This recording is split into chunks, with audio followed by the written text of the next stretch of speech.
Good morning, good afternoon, good evening. My name is Bala Murthy and I'm your MC for this mega event. I am the president of Troy Rotary here in District 6380 in southeastern Michigan. I am also the district governor nominee for our great district. I am privileged to serve as 6380 governor during 2022-23 under our own president of Rotary International, Jennifer Jones. Exciting times. On behalf of Troy Rotary and District 6380, it is my distinct honor to welcome past Rotary International President Raja Sabu from Chandigarh, India, past Rotary International President Wilf Wilkinson from Ontario, Canada, our Zone 28 and 32 Director Valerie Wafer, past trustees, past directors, incoming trustees, director nominees, district governors-elect, district governors nominee, and all other protocols observed to others on this call and Rotarians from around our district and the world. And for the most important reason we have all gathered today, a special and warm welcome to General Secretary and CEO of Rotary International, John Hewko. John is a fellow Michigander who grew up a few miles north of where my best half and wife Roma and I live. John, our virtual hugs to you. I first met John several years back, and most recently when I conducted the yoga and meditation session for our RI Board of Directors in Evanston. This is a unique mega event which is represented by Rotarians from 50 plus countries residing in over 150 Rotary districts. As we step into a brand new year, we are all looking forward to listening to John's vibrant leadership message. Today is a historic day for all of us in Rotary to host one of the greatest speakers in Rotary, John Hewko. It is now my privilege to introduce our 6380 District Governor, Karen Gabris.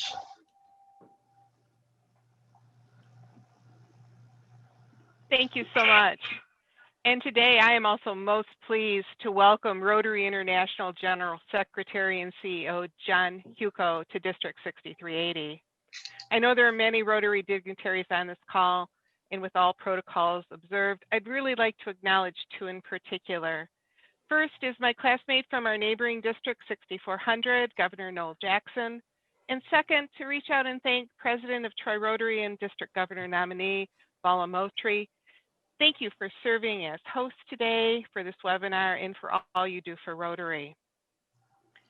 And as Rotarians and guests from around our district and the world, I send a warm welcome from southeastern Michigan, United States, and southwestern Ontario, Canada. 2020 has been a challenging year for people around the world, and as Rotarians, we responded. Here in District 6380, our clubs responded to the pandemic by reaching out to their communities, assessing needs, and providing needed resources and assistance to people hardest hit by the pandemic. On the district level, we launched a 100K mask challenge that raised funds to provide 100,000 masks to pandemic frontline workers.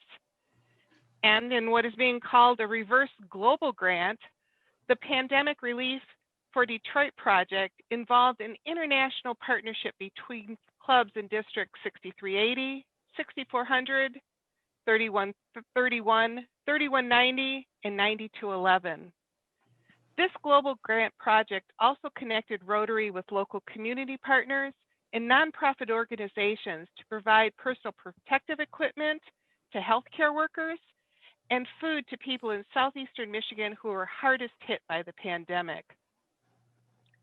District 6380 is also looking to the future by launching a strategic planning initiative.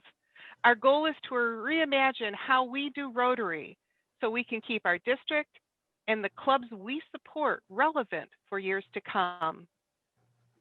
This year, innovation has been the buzzword around the district. And as governor, I've personally challenged each club president to find innovative approaches to member engagement and to develop new service projects that connect Rotary with business and nonprofit partners in our community. Connecting to communities we serve is also the focus of District 6380's Diversity, Equity, and Inclusion Initiative.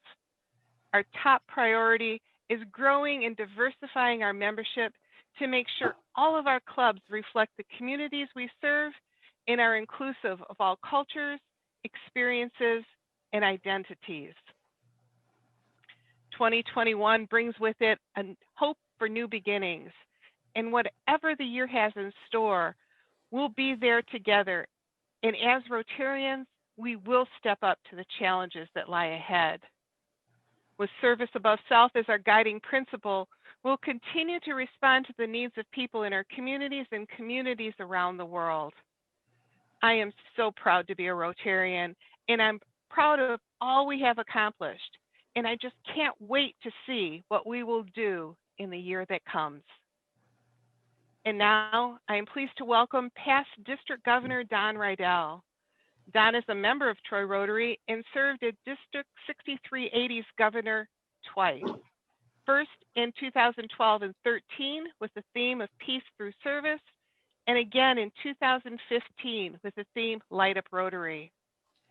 It was in 2014-15, Don stepped up to serve as the only two-time governor in the world after the tragic passing of District Governor George Hedgeseth. Please join me in welcoming Don Rydell. Thank you, Governor Karen. You know, to be successful, a person needs to be three things: smart, hardworking, and a bit lucky.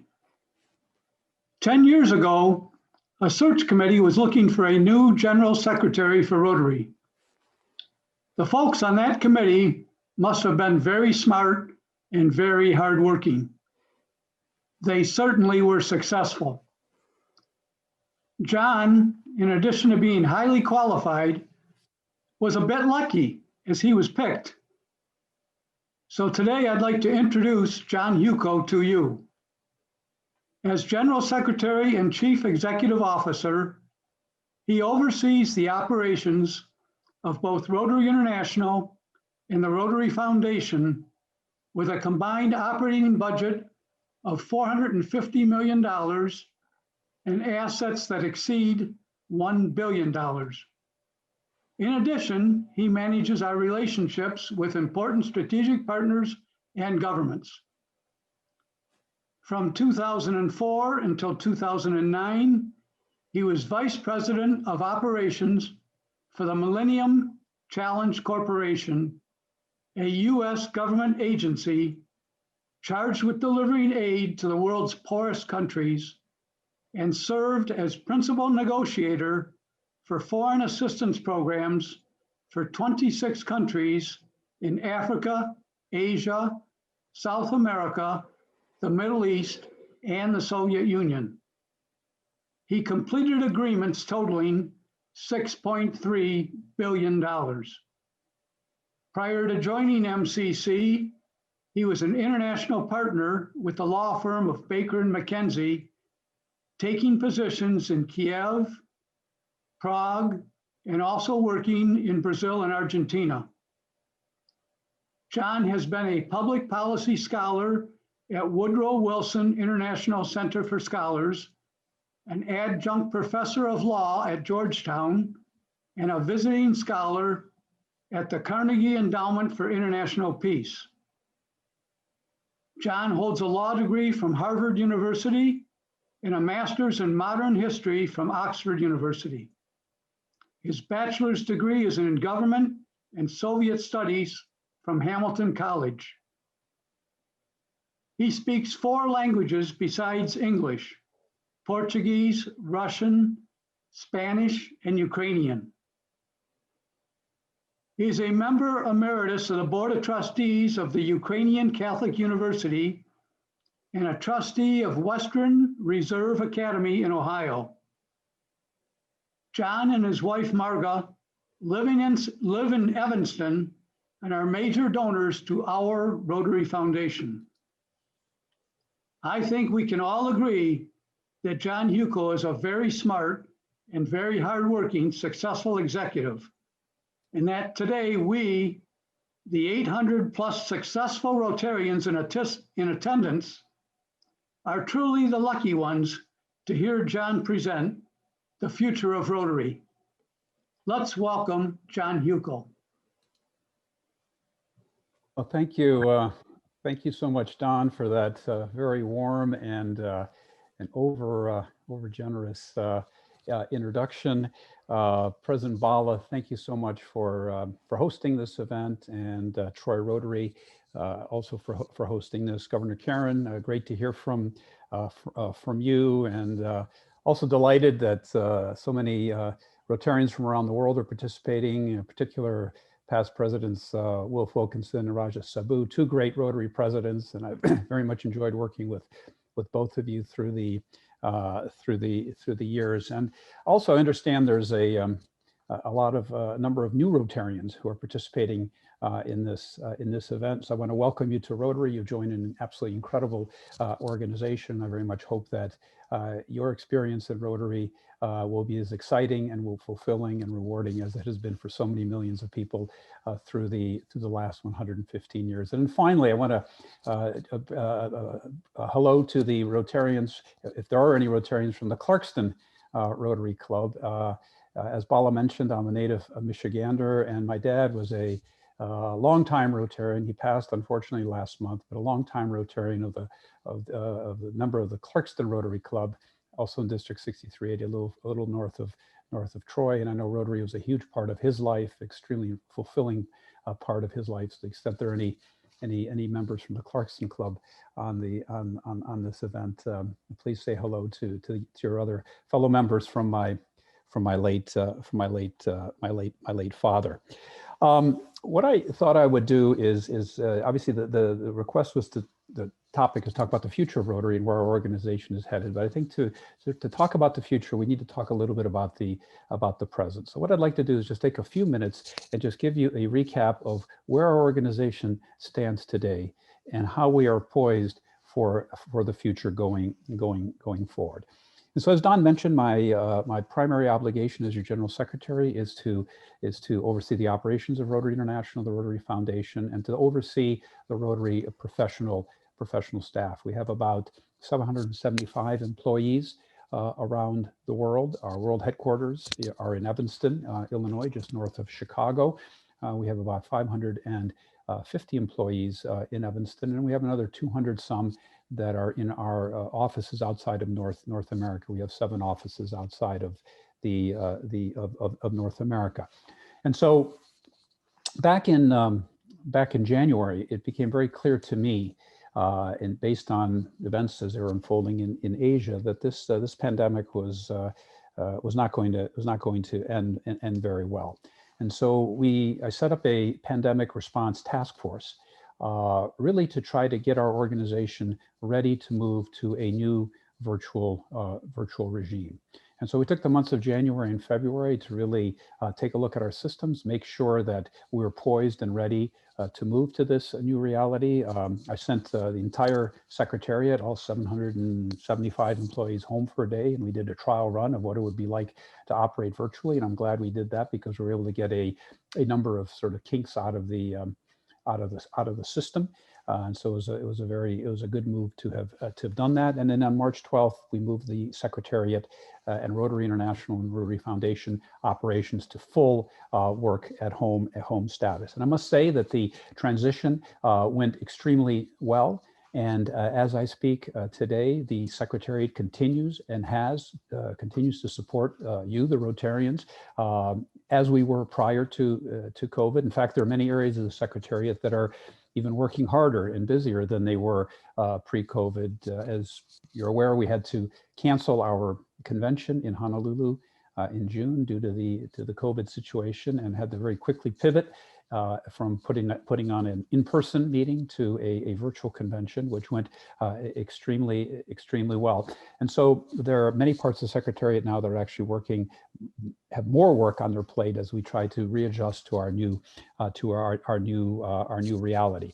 And so from an operational perspective, we have done extremely well in this new environment. And from an operational perspective, Rotary is in very good shape. So we are operationally in a sound position as I speak to you today. Now, there's a lot, of course, questions from Rotarians and from obviously Rotary leadership about what does this mean for our membership going forward. Obviously, this is a tragedy, this pandemic, a human and economic toll has been incredible. So how is this going to affect our membership going forward? And one of the things I think that's important to do is to manage by data and information, concrete information, as opposed to intuition or feeling, gut feeling, et cetera. And we're very fortunate to have on staff a PhD statistician.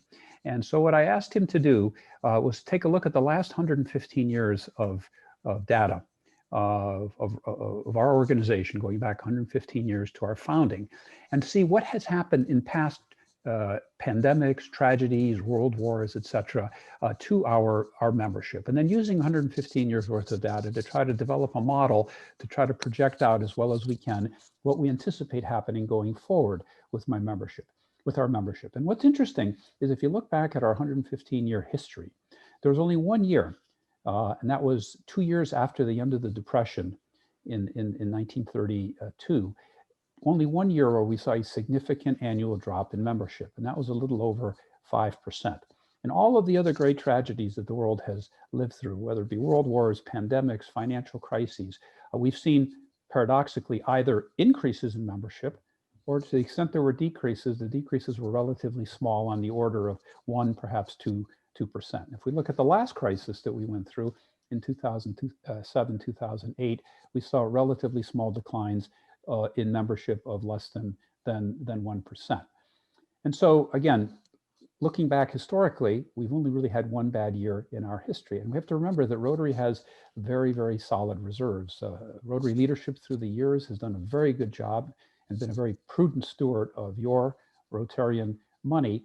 And so both RI and the Rotary Foundation have very solid reserves. And we have to remember that a 1% drop in membership represents perhaps an $800,000 loss in revenue to Rotary.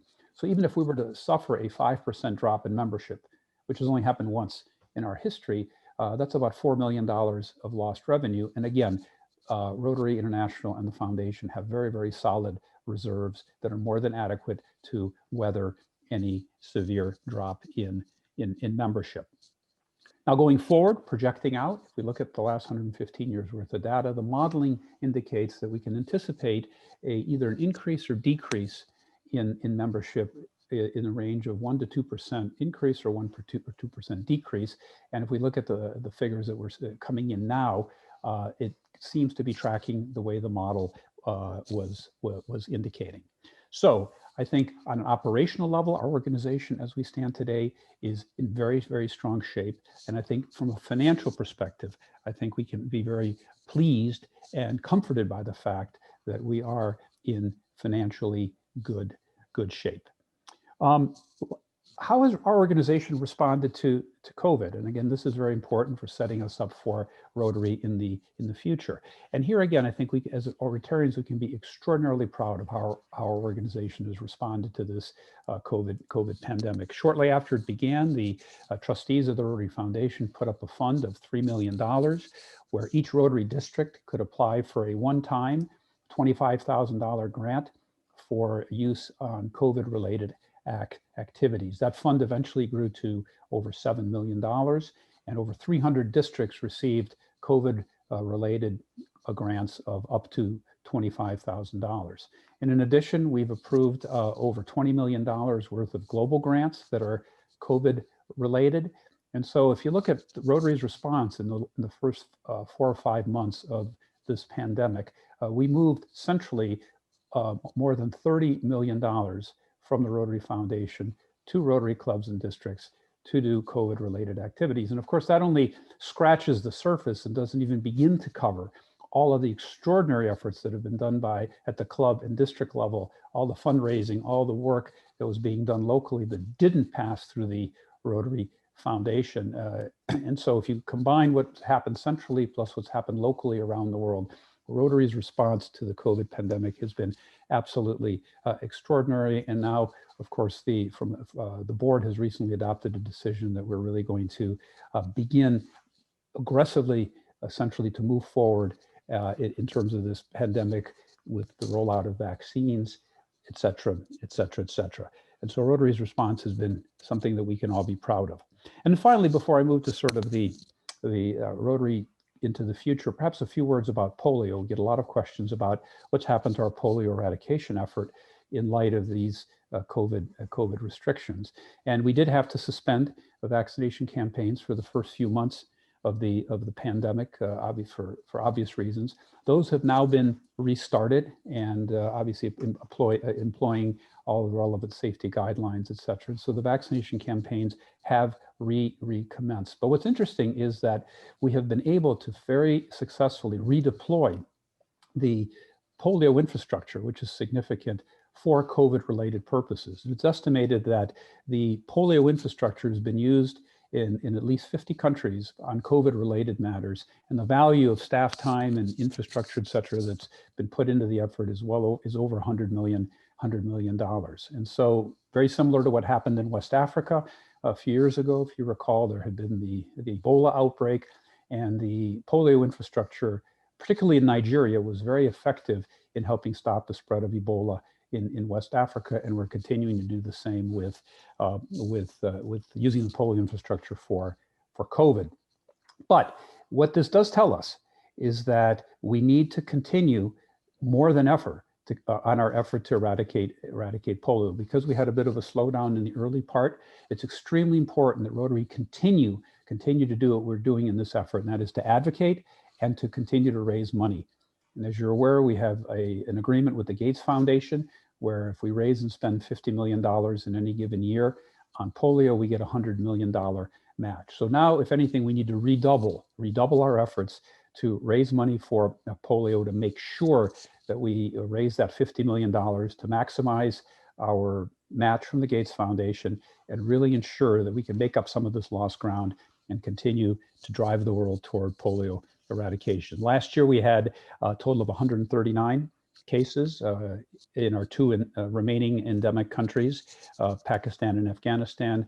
In 2019, we had 176. So we had a slight decrease from the number of cases we had in the previous year. So operationally, we're sound. Financially, I think as an organization, we're on solid ground. We've had a tremendous response to the COVID pandemic, and that we can all be proud of. And our polio efforts continue unabated, and we need to, if anything, redouble our efforts on the fundraising. Now, looking forward, what does all this mean for our organization? And at least from my perspective, where are we headed? Very often, this pandemic has been a tragedy. There's no question about that. And if you look you look at the horizon, you see nothing but what appear to be black clouds. But very often, sort of in a tragedy such as this, a few specks of white clouds appear on the horizon. And I think there are some of those for our organization. We have been trying for a number of years now to obviously encourage the innovation in our clubs. We've been encouraging the use of technology. And in some parts of the world, it's been difficult. It's been difficult to have these ideas really catch on. And with this COVID pandemic, all of a sudden, in one fell swoop, all 1.2 million Rotarians in a matter of a few weeks had to move to this new virtual environment.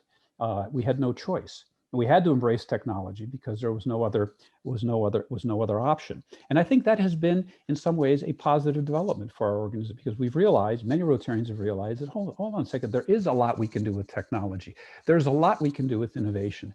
These aren't all that terrible and all that bad. And of course, we can't wait to get back to life as it was before, post-pandemic, back to meeting in person. But I do think that this pandemic has really made an opening for us to really rethink how we use technology, how we innovate, because we were forced to do so. And now the entire Rotary world has been exposed to this in a way that would have been very difficult to achieve sort of organically through the years.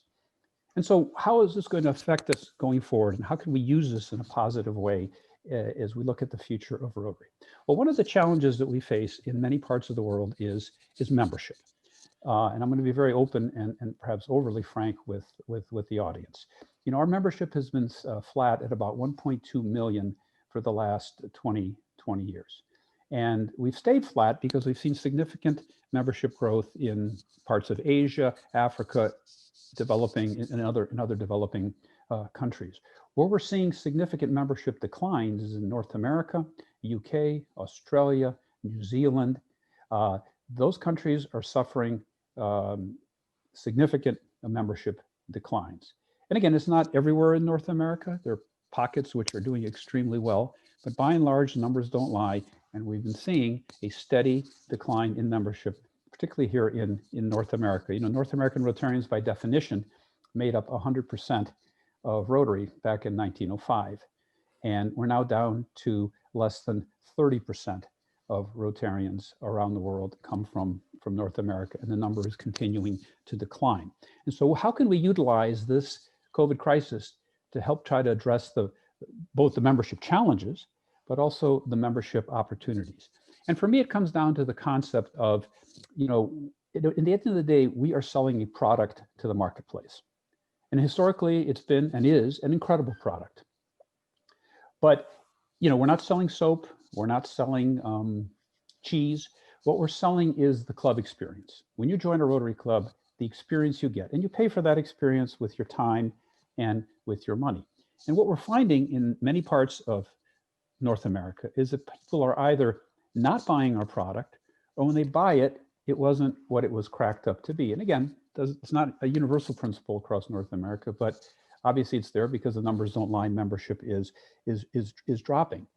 And so we have two options. Either we can continue to try to sell that same product, or we can modify that product and try to make it adapt that product to the realities of the marketplace, and to try to provide that value proposition to the demographic or the type of people that we're trying to attract to our organization. So this is an extraordinary opportunity, in my view, for clubs that are struggling, or clubs that want to grow, or clubs that are seeing a decline in membership, to step back and to really rethink their product and say, you know, we've seen now that with this COVID crisis, there are different ways of operating.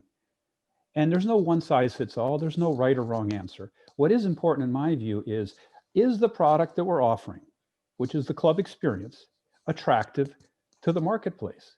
And either it will be or it won't. And the marketplace isn't going to change for us. We need to adapt to the needs and desires of the marketplace. And so this, again, for me, is an extraordinary opportunity to rethink things. It's also a good opportunity to create new clubs. In other words, if you have a club that is, and again, if a club is operating in the traditional fashion and it's doing extremely well, there's no need to change. But if you're not, this is the moment, in my view, to step back and rethink the product, to try to improve it, to make it more attractive, increase that value proposition to potential new members. But it also gives us the opportunity to create new clubs, new innovative clubs with new models that perhaps don't fit all the traditional parameters that we've had, and to try out new things and to experiment. And so again, this is an opportunity for us, despite the difficulties that this COVID crisis is presenting to us and to society. So let me close by sort of highlighting 6 calls to action as we think through our future going forward. And my wife always says, John, 6 is too many. People are going to lose track, and they're not going to be able to follow you. But I'll give it a shot, because I do think there's 6 important sort of issues or themes that we all as Rotarians need to be focused on. And the first has to do with Rotaract. Historically, if we look at the data worldwide, about 5% of Rotaractors become Rotarians. And in my view, that's a tragedy. These are young men and women who are passionate about Rotary, our values, our ideals, and you know, vast majority of them did not become Rotarians. This is an opportunity to really re-engage Rotaractors in a new way. Now, as an organization, we're embarked on a significant global initiative to elevate Rotaractors. Rotaractors can now be Rotarians and Rotaractors at the same time. Rotaract clubs are now members of the Association of Rotary Clubs. And so my first call to action is let's really utilize this opportunity to strengthen our ties with Rotaractors. They live in this digital environment that we're now currently traversing through. They feel very comfortable in this environment. I think they have an awful lot to add to both the kind of online experiences that we're offering to our members, but also in a whole slew of other areas. And so my first call to action is let's really utilize this opportunity to strengthen the ties between Rotaractors and Rotarians. And by doing that, we're going to facilitate that glide path from Rotaract to Rotary, but also be able to tap into that extensive experience and knowledge that Rotaractors have, particularly in this new digital space. Actually, let me just go back, if I could quickly, before I get to the second call to action, to the earlier point I made about innovation, new club models, the need to change where appropriate. One thing that can never change are our core values.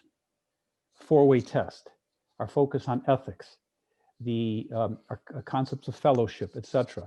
Those things are immutable in my view. That is the essence of Rotary and why you join Rotary, service, etc. That can't change. But our meeting formats, the product we offer, in my view, those aren't values. Those are just the means by which we develop, by which we deliver and live our values. It's really the vessel in which we deliver our values. And so that can change, in my view. But what can't change are those sort of core values. Second, we hear anecdotally about how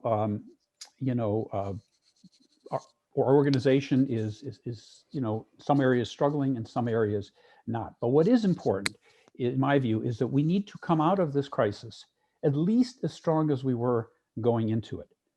And that means member retention. We need to ensure that we retain our current membership. And again, if you look at it globally, and I'll give you a global perspective, if you look at it globally, when people, to the extent someone leaves Rotary, when do they tend to leave? Now, again, we have to remember that last year we had 150,000 people join Rotary, and we had 150,000 people leave Rotary. And so we seem to be able to attract people in some ways, but we're having trouble retaining them. And so if you look at the statistics, most members, when they leave our organization, tend to leave between the second and third year of membership. And so what this means is that if we're focused on retention, we need to, of course, focus on all of our members, the engagement of all of our members, but particularly on those who are newer to Rotary, because those are the ones where there's the greatest probability that they will leave our organization. So my second call to action is member retention, member engagement. Let's try to really focus on keeping at least our current membership, because we need to come out of this crisis as strong as we were going into it. Third call to action. Our projects and the extraordinary work that Rotarians do around the world are largely based historically on people getting together to do things. Well, at least in the short and medium term, that's not going to be possible given this crisis. And so in my view, we need to unleash the creativity of our 1.2 million Rotarians and come up with mechanisms and ways to continue to do our projects in this new virtual environment. And again, here the Rotaractors can help us. They live in this space. They know this space. They have a creativity here that certainly I, as someone who's part of that older generation, may not have. So my third call to action is unleash our creativity to come up with new ways of doing projects, because the world needs Rotary now more than ever, and the value of our service is more important now more than ever. Fourth, fundraising, same issue. Most of our fundraising activities historically are people getting together to raise funds. $1 million dinners, events, walkathons, bikeathons, pancake days, things like that, which are not possible to the extent they were given the COVID situation. So how do we raise money in this new environment? And for me, it's sort of the gold standard is, some of you may recall a few years ago, that ALS ice bucket challenge, when everybody was dumping ice on themselves. and I did that as well. And I think they raised hundreds of millions of dollars for ALS, and the cost to them was zero. And so what is going to be our next ALS Ice Bucket Challenge? How are we as Rotarians going to continue to raise money in this new environment? How are we going to utilize the digital space to raise money? And then here again, our Rotaractors can help us. Fifth, how, there's been a lot of anecdotal kind of evidence, certainly as I travel the Rotary world and as many of you do, that in some ways we're more connected than ever. We're more connected than ever. I know my wife, Marga, who's the president-elect of the Chicago Rotary Club, Rotary 1. She spends a lot of her day going around the world, participating in Rotary Club meetings virtually, because it's easy to do. And she's had the opportunity to hear some phenomenal speakers all over the world that she never would have had to been able to hear if she had to physically go visit all these Rotary Club meetings. So we're hearing anecdotally that in some ways we're actually more connected than ever. Very often my day starts with giving a speech in India in the morning, somewhere in Europe in the afternoon, and then in the evening speaking to a group of Rotarians the same in California. And we're hearing that many clubs are saying, my God, we're getting 90% attendance at our virtual meetings, or in physical meetings, we'd maybe get 50, 60, 70%. And we're going to be moving to hybrid type of situations when this pandemic lifts. So that's good news. But I also suspect that there's a lot of clubs out there that aren't meeting, that are struggling with the technology, they're struggling with this new reality. And the fact is, it seems to me that if a club goes 4, 5, 6, 7 months without effectively meeting, that club will disappear and won't be around once we come out of this COVID crisis. So as much as we're in some ways more connected, there are also, I suspect, clubs who are not meeting. And if those clubs don't meet, they will not survive this pandemic. So if there are clubs in your district, in your areas that are struggling with the technology, reach out to them, work with them. Let's ensure that those clubs continue to meet so that they're around as strong Rotary clubs when we come out of this crisis.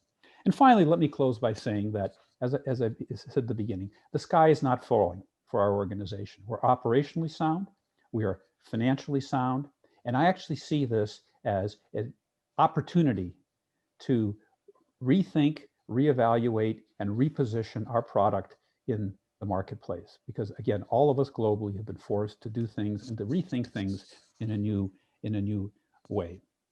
Because, in my view, the world needs Rotary now more than ever. In fact, if you think about it, Rotary was built for moments like this. Deep roots in almost every community in the world. I like to say that there's not a politician in the world who doesn't have a Rotarian as a constituent. And so we have an unmatched global platform for doing good. And given what the world is going through now and will continue going through, the world needs Rotary now more than ever. And I think all of us as Rotarians can be extraordinarily proud of not only what we've done for polio eradication, not only what we've been doing for decades and decades through our global grants, through our district grants, through our 3H project, all of the extraordinary work Rotarians have been doing for their communities for the last 115 years. But particularly what we've done in this COVID era, how we've stepped up, how we've made a difference, and how we're going to continue to make a difference. So I want to thank all of you for everything you're doing, for being Rotarians, for the contributions you're making to your community, for the contributions you're making to your state, to your country, in this very, very difficult time. The world needs Rotary now more than ever. I couldn't be prouder as a member of this organization. I couldn't be prouder to be your general secretary, to be able to be part of the leadership of an organization that's truly making a difference. So again, thank you for all that you do. Thank you for having me. In my view, the future of Rotary is extremely bright, particularly if we take advantage of those white clouds that are sprinkled among that dark horizon in this very, very difficult time of COVID. So again, thank you very much. And I understand there's going to be a Q&A session, which I'm more than happy to take questions, comments, and thoughts from the audience. Thank you so much.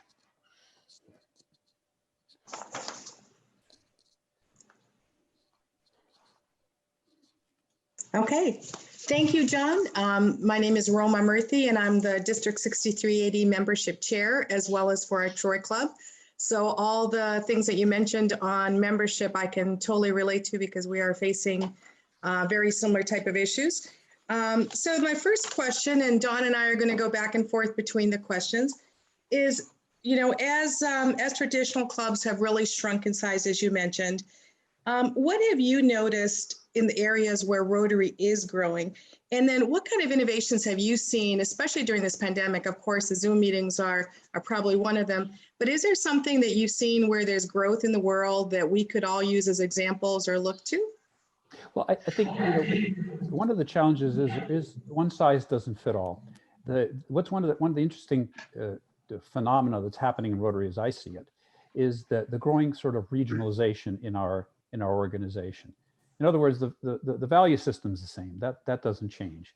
But, you know, as I've certainly over the last decade, as your general secretary, traveled around the Rotary world, it's, you know, Rotary in country X in some ways is different from country Y and different from country Z. And so for me, there is no formula that works for everybody. What is important is to look at your market and say, what is the product we're offering? Is it attractive or not?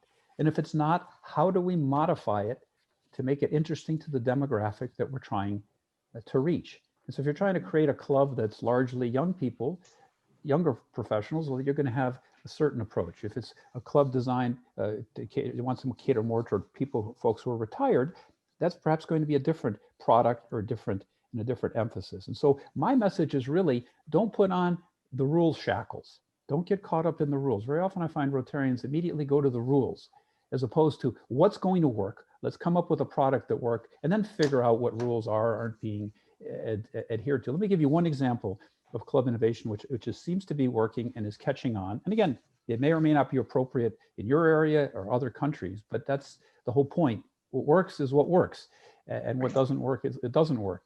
These passport clubs started in San Jose in California. The first passport club had, you know, you only had 6 physical meetings a year, 6 club meetings a year, and then they'd have 6 socials every other month. So 12 meetings a year, 6 club meetings and 6 socials. And then each member, in addition to those 12 meetings, was required to either contribute $1,000 to the Rotary Foundation or do 40 hours of community service with 1 or more clubs in the districts or with an NGO in the district. And that proved to be a very, very successful model. It doesn't meet the rules, but that club grew to 100 and some members very, very quickly. And there's different variations of these passport clubs sprouting around the world. So my question is are the rules important, or is it important to create a viable, thriving, effective club that really supports Rotary's core values, which of course can't be immutable? So my short answer is there is no one size fits all. It's really up to each club and district to think through what's going to be attractive to the marketplace you're trying to penetrate. So just to be clear for everybody, you're not saying break all the rules, just stretch the rules. Yeah, I'm saying there's no Rotary police, and let's, you know, yes, I'm not saying break the rules conscious, but I'm saying the whole point of flexibility and innovation, and we now have that, and again, if the traditional model works, by all means, there's no need to change. But if it doesn't, this is an opportunity to, you know, to think new and different ways, and things will fail, right? I mean, that's the whole point of innovation. Not everything's going to succeed, but we don't need 1,000 new ways to do things. We just need those handful of few that actually wind up working. Great. Coach? Well, John, that's terrific. And hearing it from our leadership, I think that's really, really important.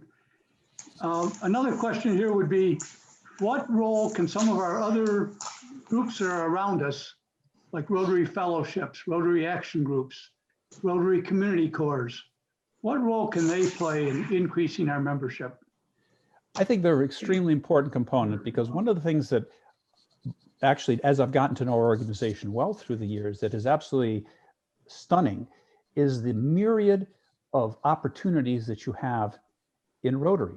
It's not just joining a club and going to interesting meetings and doing projects and making a difference, whether it be locally, nationally, or internationally, let's say with polio eradication. It's all of the other stuff. It's the fellowships, the community core, all the things that you just went through, Don. And I think this is just additional arrows in our value proposition quiver that we really need to promote to our membership and encourage our memberships to take advantage of it. I mean, the number of fellowships is extraordinary. Beer tasting, golf, sailing. I mean, you name it. Some that I've been heard about, I go, wow, I would have even thought that there'd be a fellowship in that area. So just about every interest or passion is out there, and you can communicate, and you can link up with people from around the world and have a great time. So I think those things you listed, Don, are very important pieces of our value proposition. We need to continue to highlight that. We have to encourage our members to take advantage of it, make their experience more interesting. Thanks, John. Okay, John, I'm going to just switch back to membership again for a second. I know that there was a membership survey or census sent out towards the end of the last quarter. Do you have any preliminary results back from that yet in terms of any membership club experiences or satisfaction or even the value proposition for Rotary yet? And if not, when would we expect that? I do not, and I need to find out when. I don't have the exact date as to when we're going to have it. But I wouldn't wait for that, you know. Yeah.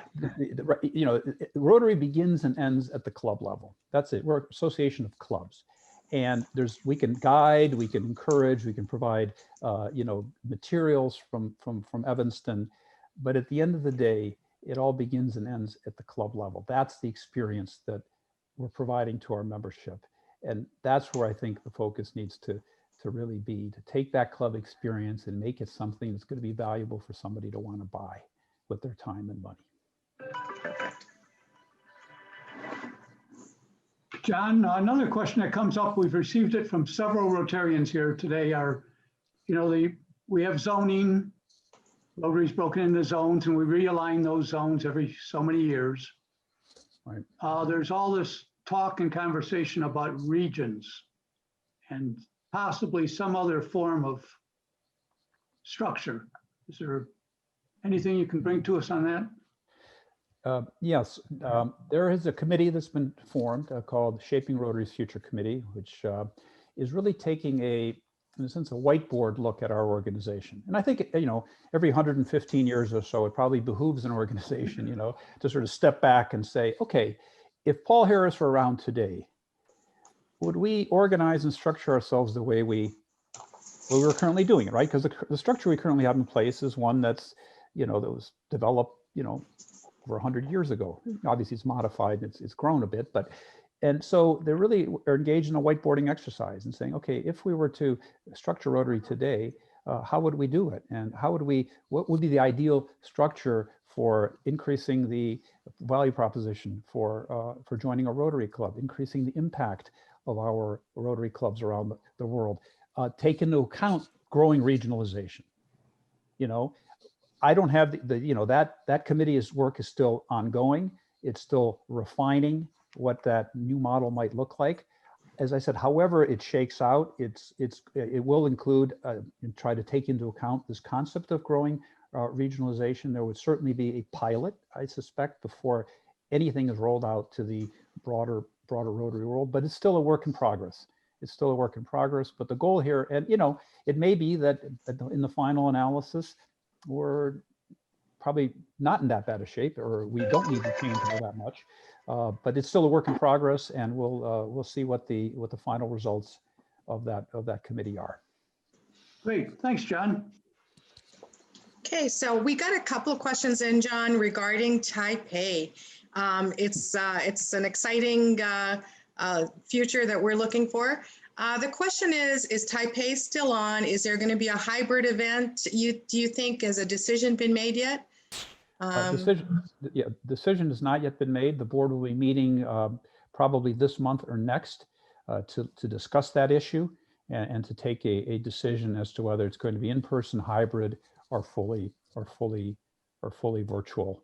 I think I don't want to prejudge what the board is going to do, but we're certainly going to look at all the data, all the science, all the medical advice, obviously what's the current situation, anticipated situation in Taiwan. But we do have a International Assembly coming up in a few weeks.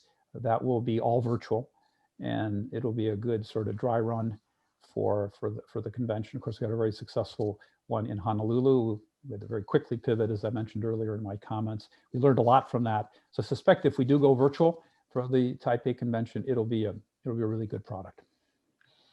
And I guess just for all the audience members, I did see on the website that if you register today for Taipei and if it gets changed or anything, they do get their refund, correct?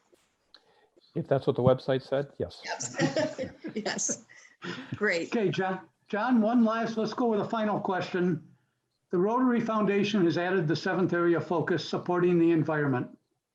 What types of projects do the trustees anticipate Rotarians promoting and supporting in this area of focus? Yeah, that's a very exciting development. Of course, we had when we rolled out our new grant model in 2013, we had originally six areas of focus. We've now added a 7th, the environment. And I think that was driven in large part by, again, trying to react to what the marketplace is telling us.